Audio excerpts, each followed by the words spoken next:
35 yıllık icadi ömründe Georgiy Ibuşev Tatar halk dillerinde, kompozitorlarımızın eserlerinde, Rus halk şarlarında, Rus kompozitorların eserlerinde, şulay çift il kompozitorların eserlerinde bir yukarılıkta, şın profesyonel derecede başarılı.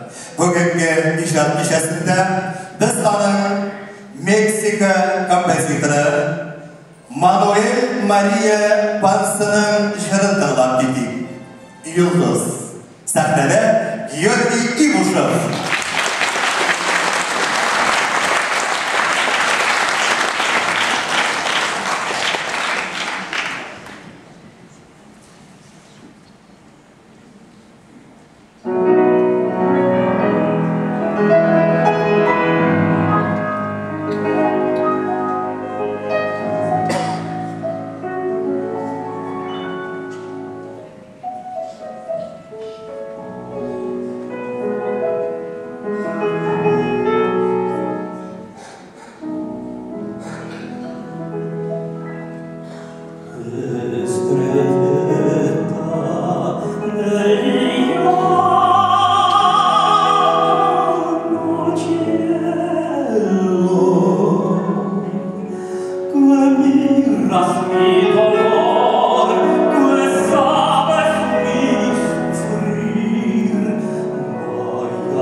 Sin su amor